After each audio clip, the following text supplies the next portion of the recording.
सभी शिक्षक साथियों को मेरा प्रणाम और मेरे इस चैनल में पुनः आपका स्वागत है। साथियों, नया सत्र प्रारंभ हो चुका है और स्कूल एजुकेशन पोर्टल पर नए अपडेट्स आ गए हैं 2024-25 के लिए। और वो नए अपडेट्स क्या हैं और उन्हें कैसे आपने सीक्वेंस वाइज अपडेट करना है अपने विद्यालय से लेकर स्टूडेंट्स को लेकर, क्या क्या आपने सावधानियां रखनी है, आज इसी पर वीडियो होगी।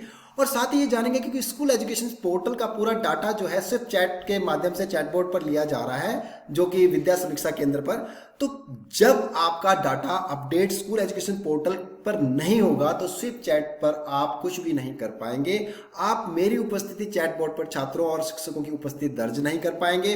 और साथ ही साप्ताहिक परख से जो आपकी विद्यालय की जो गतिविधियां हैं वो रिकॉर्ड होती हैं कि कितने विद्यालयों ने कितने गतिविधि किए, कितने बच्चों ने पार्टिसिपेट किया, वो सारा कुछ नहीं हो पाएगा।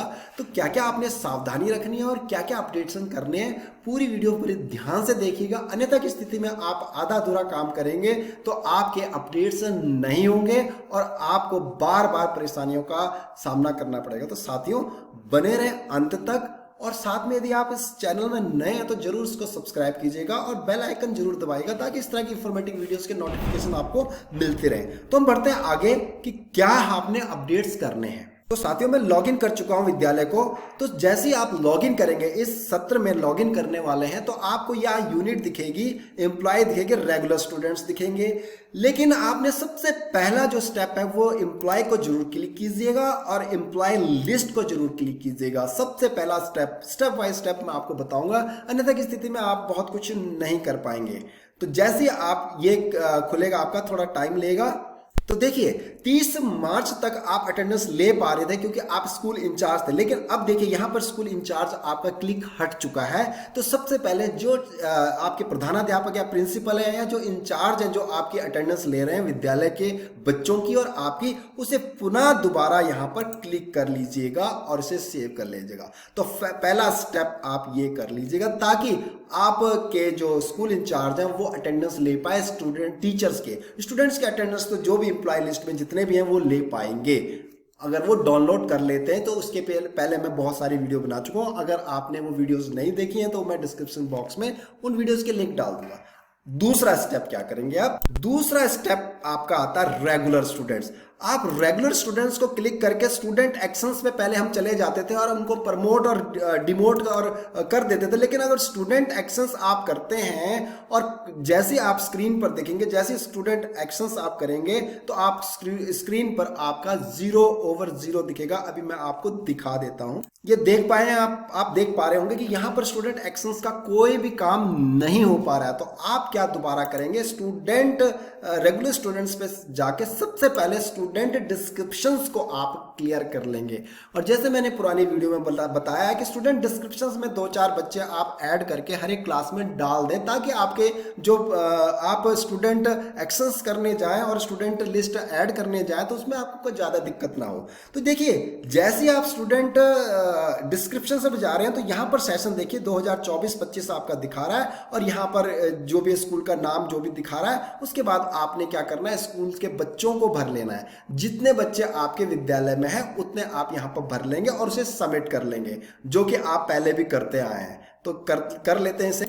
स्टूडेंट डिस्क्रिप्शन भरते हुए यहाँ एडिट जरूर क्लिक करिएगा क्योंकि बहुत से टीचर्स कह रहे हैं कि यहाँ पर वो लिख नहीं पा रहे हैं। तो आप इसको जरूर कर लीजिएगा। मैंने 10 बॉयज 10 गर्ल्स ऐसा कुछ कर लिया। मैंने 1 बॉयज 1 गर्ल्स डाल लिया क्योंकि यहाँ पर स्टूडेंट छात्र संख्या बहुत कम है। मैं एक करके डाल लेता हूँ, ऐसा कर लेता हूँ। थर्ड में एक डाल लेता हूँ और उसके बाद फोर्थ में भी डाल लेता हूँ, एक डाल लेता हूँ और फिफ्थ में भी डाल देता हूँ इसी तरह से। और इस तरह से मैंने कुछ स्कूल के जो ऑलरेडी थे उनसे बच्चे कुछ बढ़ा के इसमें डाल दिए और सबमिट कर लेंगे। और यहाँ पर स्टूडेंट स्ट्रेंथ थोड़ी बड़ी भी दिखेगी, उसे आप बाद में एडिट कर लेंगे। इससे कोई भी प्रॉब्लम्स होने वाली नहीं है। तो जैसे ही आप सेशन 224-25 के बच्चे आप ऐड कर चुके होंगे, उसके बाद पुनः रेगुलर स्टूडेंट्स पे जाके सबसे पहले स्टूडेंट एक्शंस को क्लियर करिएगा।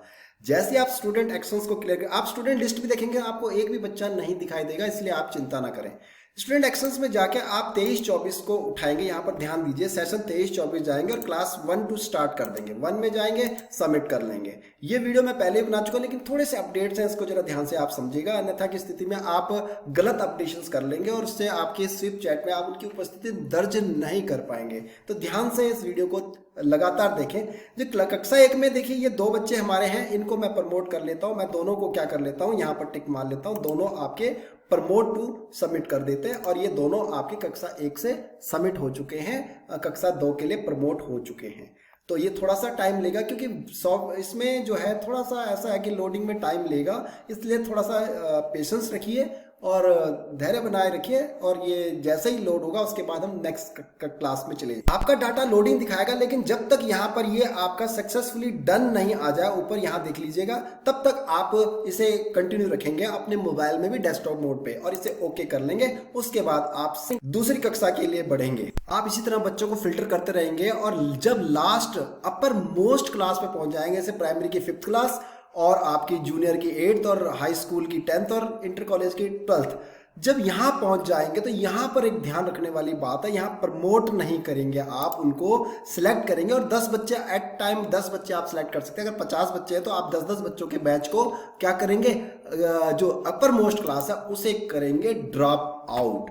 ध्यान से देखिए, यहाँ पर प्रमोट ना करके उन्हें ड्रॉप आउट करेंगे। आपके विद्यालय से वो बच्चे जा चुके हैं और सबमिट कर देंगे। तो इस तरह से ये जो सबमिशंस हो जाएगा, ड्रॉप आउट हो गया मतलब वो आपके विद्यालय में अब नहीं रहे, उनकी टीसी आपकी काट चुके हैं। और उसके बाद यूडाइस में भी जिस दिन के ड्रॉप आउट हो रखे होंगे, टीसी कट चुके होंगे, और उस दौरान आप यूडाइस में भी वही डॉक्यूमेंटेशंस करेंगे। तो इस तरह से आप इनको ड्रॉप आउट कर लेंगे, अपर मोस्ट क्लास को कर चुके हैं। अब तीसरा जो काम करना है, यदि आपके विद्यालय में नए टीचर आए हैं तो उनको आप MIS से कॉल करके या उन्हें सूचित करके उनको ऐड करवा लेंगे अपने ब्लॉक लेवल से। उसके बाद आप ऐड स्टूडेंट, तीसरा स्टेप होगा, फिल्टर स्टूडेंट की जगह अब ये हो जाएगा ऐड स्टूडेंट। तीसरा स्टेप जो आपका होगा, वो नए बच्चे अगर आपके विद्यालय में प्रवेश है, आपके विद्यालय में किया है, आपके 6th क्लास में किया होगा, 1st क्लास में किया होगा, अन्य कहीं भी किसी स्कूल से आपके किसी भी क्लास में अगर आपका ऐड किया है, किसी बच्चे ने एडमिशन लिया है, तो उसे ऐड स्टूडेंट्स आपका तीसरा जो होगा पड़ाव आप ऐड स्टूडेंट्स का करेंगे।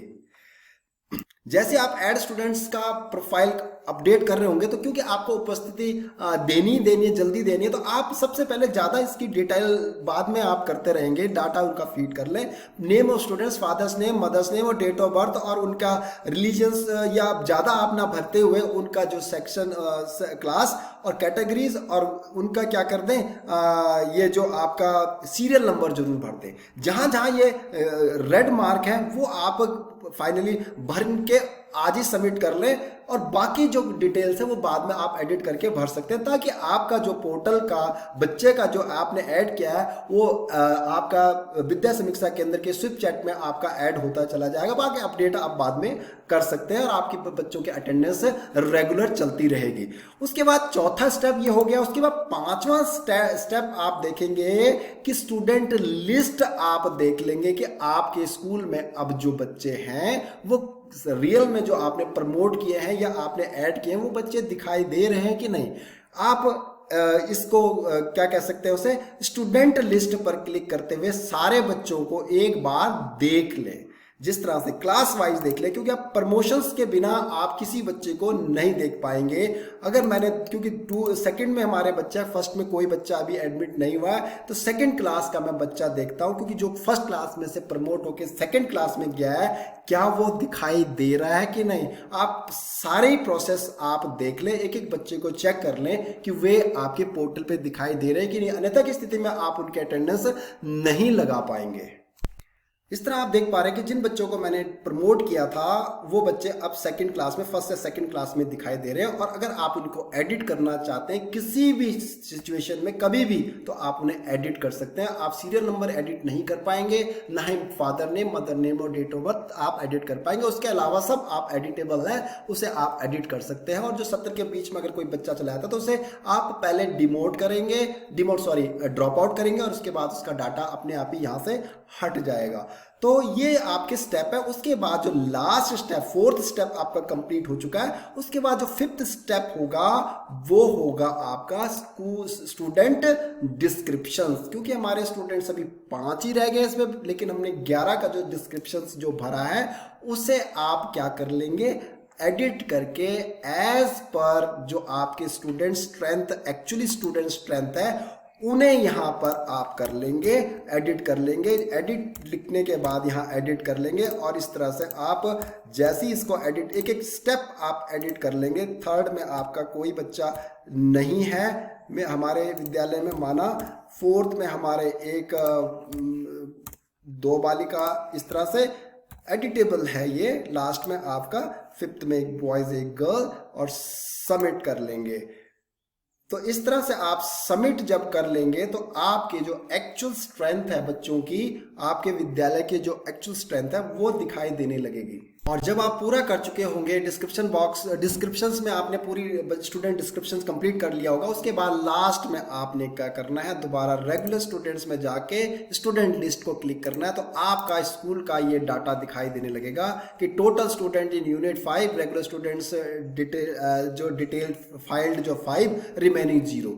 ये रिमेनिंग 0 दिखना चाहिए, अन्यथा की स्थिति में इसका मतलब आपका कोई डाटा लॉस्ट हुआ है किसी बच्चे का, उसे पुनः खोजें और उसे डालें। और उसके बाद एक एक क्लास में आप सिलेक्ट कर करके उस बच्चे को आप यहां सर्च कर सकते हैं। तो आज के लिए ये लास्ट पड़ाव था और अंतिम पड़ाव था। इसके बाद हम बच्चों को किस तरह से उनके सब्जेक्ट से जोड़ेंगे, क्योंकि यूनिट टेस्ट होंगे, उससे पहले हम ये काम कर लेंगे। फिलहाल के लिए आज के लिए इतना ही काफी है।